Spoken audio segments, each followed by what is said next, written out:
Welcome back to the channel where we uncover the darkest corners of history. Today we're traveling back in time to 1890s Chicago, where a building on a quiet street corner held terrifying secrets. At first glance, it looked ordinary. But what hid behind its walls would become one of America's most chilling legends. This is the story of H. Holmes and his infamous murder castle, a dark legacy hidden in plain sight. The Inglewood Post Office on Chicago's South Side sits quietly along the bustling 63rd Street, surrounded by the hum of everyday life cars. Passing people commuting the rhythm of an ordinary urban neighborhood. But beneath this seemingly normal government building lies a chilling past. This exact location was once the site of a notorious structure known as the Murder Castle, the home and killing ground of America's first documented serial killer, H. Holmes. At least 9 confirmed victims lost their lives here, though some historians believe the true number may be much higher. Holmes's crimes were not the work of impulse or passion. They were calculated, cold, and methodically executed. This story delves into the sinister legacy of H. Holmes.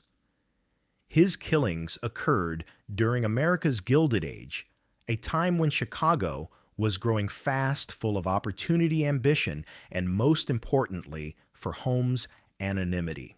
While popular media has often overstated his connection to the 1893 World's Fair, what remains undeniably disturbing is how he used his charm, architectural cunning, and knowledge of medicine to murder employees, romantic partners, and business associates alike.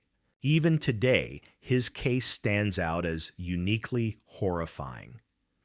And while early newspapers often portrayed him as a cartoonish villain, modern research reveals a far more complicated figure.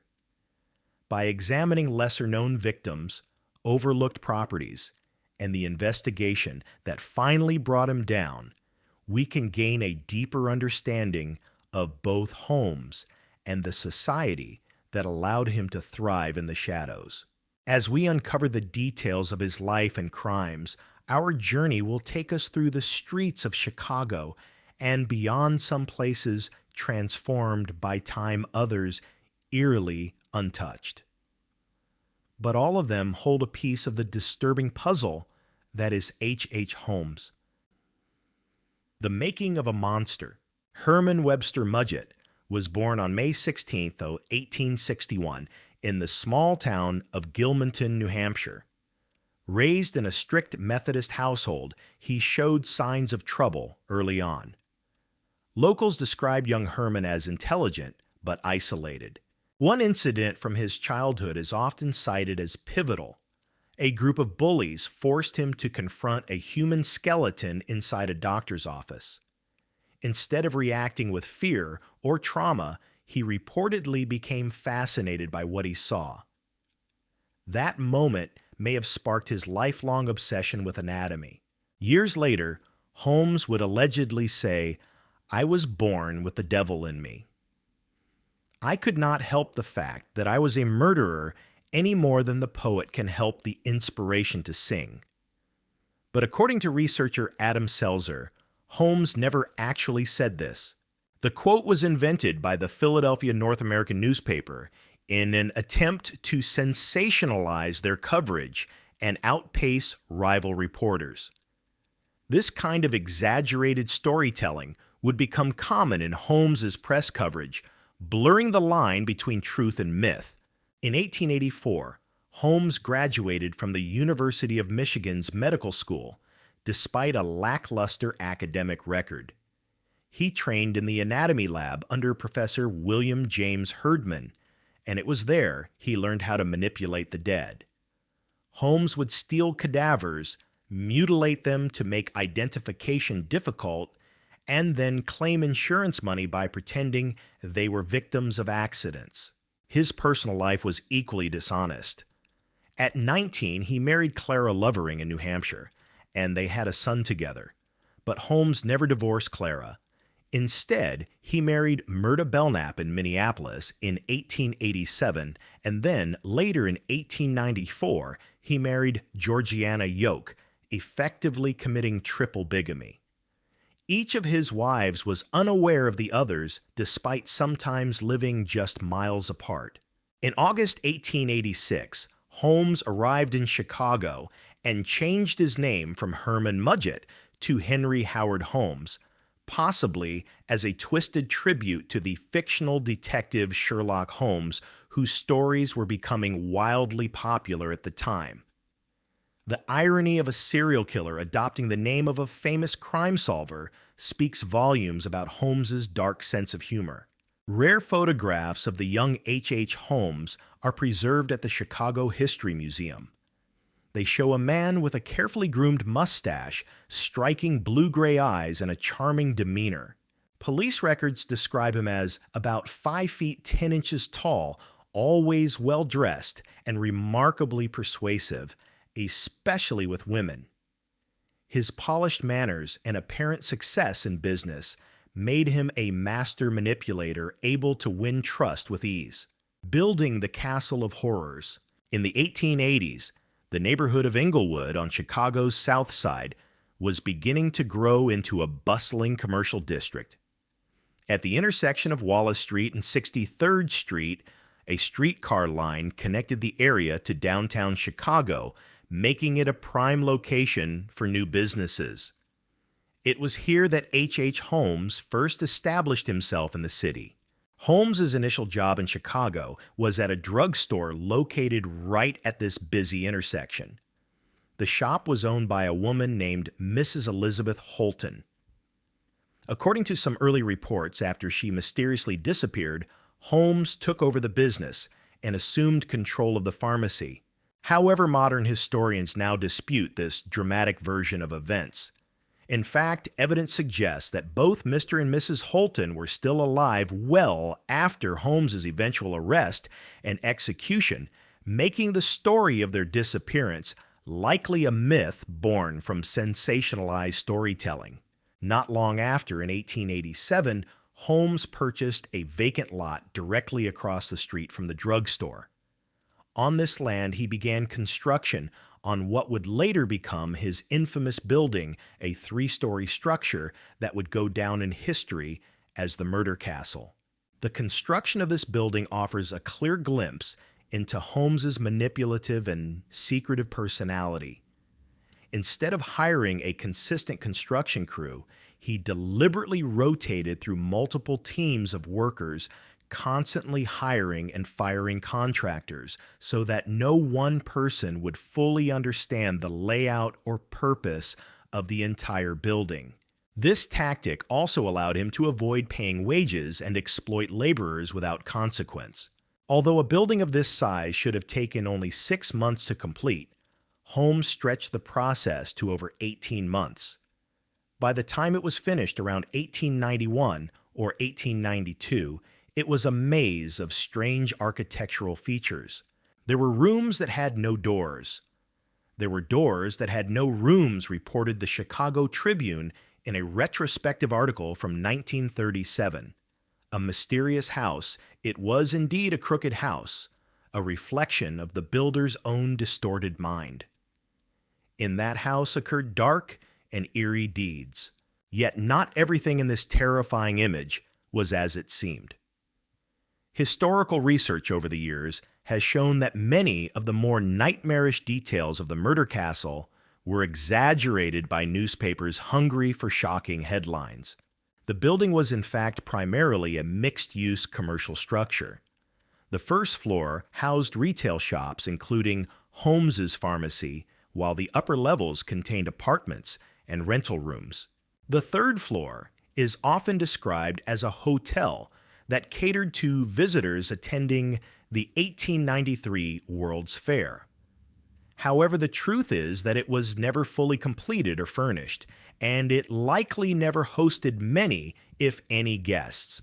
As for the castle's more bizarre features, such as secret passages, soundproof rooms, and hidden staircases, Many may have been designed not just for sinister purposes, but also to conceal Holmes's more mundane crimes, like storing stolen furniture he had purchased on credit and never paid for. Still, some parts of the structure were undeniably alarming. There were rooms outfitted with gas pipes that Holmes could control remotely from his office. These pipes allowed him to asphyxiate victims at will. In the basement, investigators later found acid vats, a dissecting table, and a makeshift crematorium, grim tools that hint at Holmes's horrific deeds and his attempts to dispose of evidence with chilling efficiency. Today, the original building no longer stands. In its place is the Inglewood branch of the United States Post Office.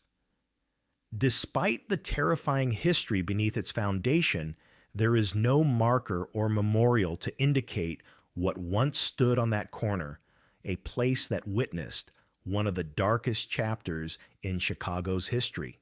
The Aftermath Fire. Ruins and more hidden crimes. After Holmes was arrested, the infamous building didn't immediately vanish from the map. In August 1895, a mysterious fire broke out inside the structure, damaging much of it, but leaving parts still standing. The scorched remains lingered until 1938, when the building was finally torn down. Today, if we could peel back the layers of time, we wouldn't find a marvel like the World's Fair's gleaming white city. Instead, we'd uncover a building that mirrored Holmes's inner world, a respectable facade masking layers of deception, betrayal, and darkness. Yet the horrors tied to Holmes were not limited to the infamous castle. In fact, many of his crimes unfolded in less documented corners of the country. Beyond Englewood, Holmes left behind traces of terror that most stories tend to overlook. One such overlooked location was in Chicago's Wicker Park neighborhood around 1513 North Milwaukee Avenue. Now a trendy area filled with shops and restaurants, this spot once housed a small candy store operated by Holmes under the alias Frank Wilde. According to researcher Adam Selzer, Holmes lured at least one victim here, Emily Van Tassel, a teenage girl who worked at the store and vanished sometime between 1891 and 1892. Though she only met Holmes a few times, she was never seen again. When Holmes's arrest made headlines, Emily's mother instantly recognized his photo in the papers. Holmes later admitted in his confession that burying her body in the store's basement was the only option given the building's location, which made disposing of a large box too risky. But Holmes didn't stop there. His deadly ambitions extended all the way to Fort Worth, Texas. After leaving Chicago in 1894, he surfaced in Fort Worth, where he had inherited property from Minnie and Nanny Williams, two sisters who had vanished under suspicious circumstances. Holmes began constructing a three-story building on the land at what is now the intersection of Commerce Street and 2nd Street. His building plans mirrored those from Chicago, confusing layouts, secret spaces, and a rotation of hired and fired construction crews. The reason for all the turnover: no single crew would ever know the full layout of the building. Eventually, complaints from unpaid contractors forced Holmes to abandon the project. In a letter to his associate, Carrie Patezel, Holmes wrote that he'd rather spend 5 years in a northern jail than a single year in a Texas one, a telling remark about his fear of the local justice system. Many of Holmes's confirmed victims came from his business dealings and personal connections. Among them were Benjamin Patezel, his business partner, and 3 of Patezel's children, Howard Alice and Nellie.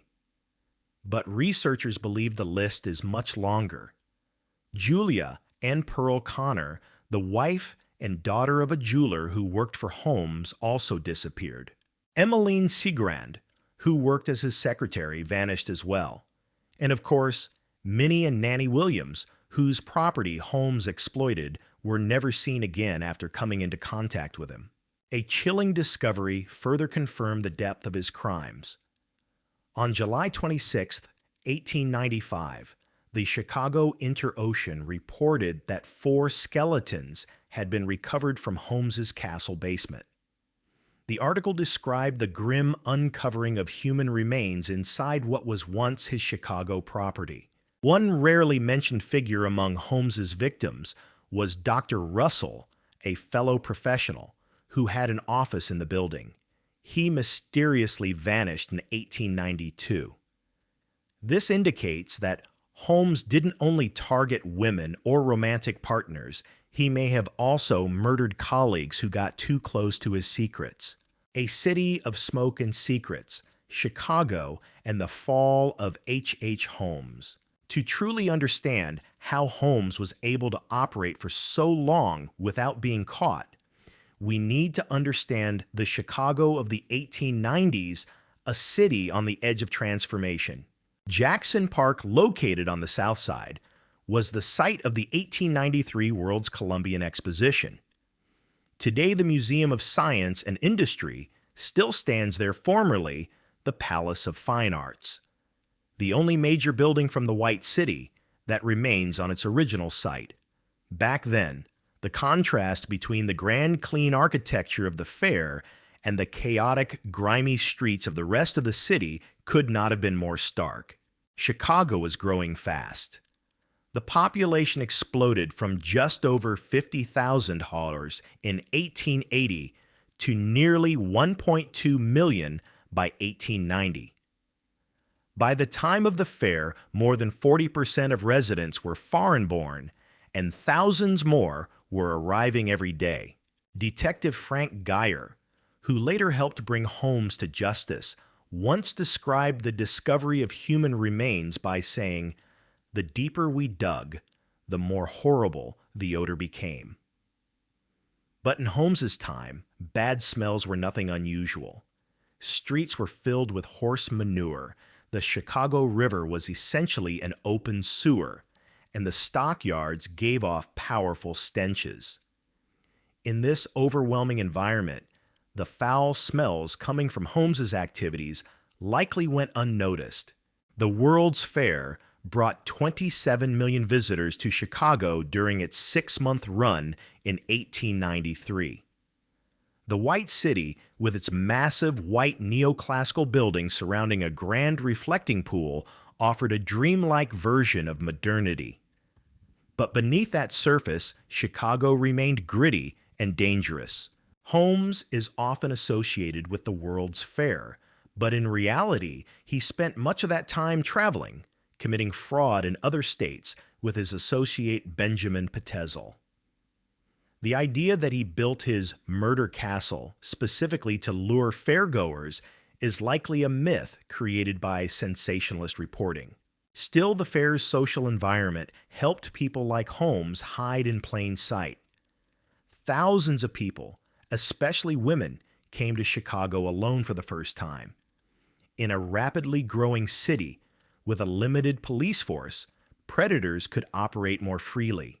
At the time, the Chicago Police Department had only about 50 detectives for a city of over 1 million people. Detectives relied on witness statements and their own eyes.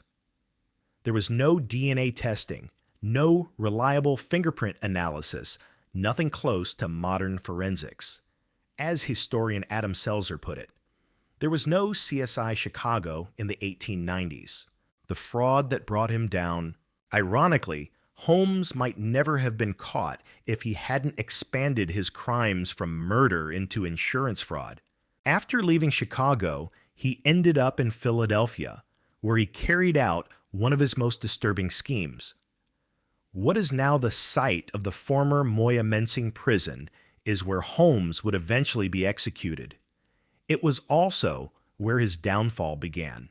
The plan was simple. Holmes and his business partner Benjamin Petezel would fake Petezel's death using a cadaver and collect a $10,000 insurance payout from Fidelity Mutual. But Holmes betrayed his partner. On September 4th, 1894, he murdered Petezel for real, using chloroform to render him unconscious, and then setting the body on fire with benzene to make it look like an explosion. After cashing the insurance check, Holmes convinced Petezel's widow Carrie to let him take 3 of her 5 children, Howard, Alice, and Nellie, claiming he was reuniting them with their father. Instead, he murdered all 3 Howard in Indianapolis and the girls in Toronto. What cracked the case wasn't a detective, it was another criminal. While briefly jailed for fraud in St. Louis, Holmes had bragged about the insurance scheme to fellow prisoner Marion Hedgepeth, promising him $500 for recommending a lawyer. When Holmes never paid up, Hedgepeth tipped off the authorities. Detective Frank Geyer led the investigation and retraced Holmes's steps across several states and into Canada. His work became one of the most impressive investigations of the era, eventually leading to the discovery of the children's bodies. On July 27, 1895, the Chicago Chronicle ran a headline list of the supposed slain now numbers 10 persons. Holmes was arrested in Boston on November 17, 1894, initially on a warrant for horse theft in Texas. But that soon expanded into a full-blown multi-state murder investigation. Geyer later published a detailed account in 1896 titled The Holmes-Petezel Case, describing Holmes as cold, methodical, and remorseless 27 lives, men and women, young girls, and innocent children, blotted out by one monster's hand. Trial and execution. Holmes was tried in Philadelphia in October 1895 for the murder of Benjamin Petezel. The Philadelphia Inquirer ran dramatic headlines: Holmes confesses 27 murders and every detail of his fearful crimes told. Holmes initially tried to defend himself, but eventually brought back his attorneys.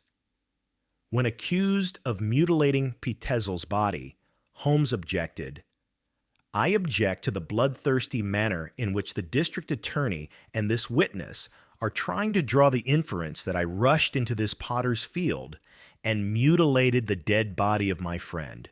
District Attorney Graham replied, "You are drawing the inferences yourself." On November 3, 1895, after just 3 hours of deliberation, the jury found Holmes guilty of first-degree murder. After his conviction, Holmes sold his confession to the Hearst newspapers for $7,500, about $240,000 in today's money. In this confession, he admitted to 27 murders, but later claimed the number was over 130. In his prison writings, Holmes reflected on his own transformation. "I am convinced that since my imprisonment, I have changed woefully and gruesomely. I believe fully that I am growing to resemble the devil." Holmes was hanged on May 7, 1896, at Moyamensing Prison. Just before the execution, he showed a guard his hand and said, "Look at that. Not much nervousness about that was there." To the assistant superintendent, he said calmly, "Take your time, Richardson. I'm in no hurry." His final words were, "Gentlemen, I have very few words to say. In fact, I would make no remarks at this time, were it not that by not speaking, I should acquiesce in my execution. I am not guilty of taking the life of any of the Petezel family. That is all I have to say." The next day, the Chicago Tribune ran the headline, "Swings Like a Man," with the sub-headline, "Holmes faces the King of Terrors with never a falter, and last words are lies." His neck did not break. He strangled for 15 to 20 minutes before dying. Fearing grave robbers, Holmes had asked for his coffin to be encased in cement and buried 10 feet deep. He was interred in an unmarked grave at Holy Cross Cemetery in Yeadon, Pennsylvania. In 2017, his body was exhumed at the request of his descendants to confirm his identity using DNA. It was indeed Holmes, ending long-standing rumors that he had somehow escaped execution. The legacy of H. Holmes. Today, the unmarked grave of H. Holmes sits quietly in Holy Cross Cemetery. No headstone, no tribute, just the records confirm where the remains of one of America's first serial killers lie. Holmes confessed to 27 murders and later claimed over 130.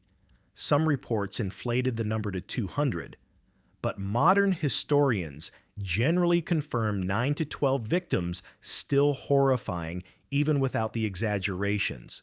Much of what people believe about Holmes today comes from yellow journalism, the torture devices, the gas chambers, the basement of horrors. In reality, many of the castle's odd features were likely to hide stolen furniture or confuse creditors, not kill people. And while the connection to the World's Fair makes for a thrilling story, Holmes was often out of town during the event. Still, the truth is chilling. A man who built a home with murder in mind, who charmed his victims and erased them without remorse, who lived under multiple names in multiple cities, fooling almost everyone. Holmes's story reveals a lot about America in the 1890s, a country growing fast with broken communities, weak policing, and few ways to track a man's past. It also shows how crime reporting can shape public memory, sometimes more than the facts themselves. In the end, H. Holmes remains both a man and a myth. But perhaps his own words describe him best. In his confession, he wrote, "I have every attribute of a degenerate, a moral idiot." In that rare moment, the monster might have spoken the most honest truth of all. Though the castle is long gone, and its foundations buried, the horrors crafted by H. Holmes continue to cast a shadow. His trail of deception stretched far beyond Chicago, touching countless lives and leaving questions that may never be answered. If you found this story as haunting as we did, don't forget to like the video, leave a comment with your thoughts, and subscribe for more deep dives into the chilling corners of history. Thanks for watching, and stay curious.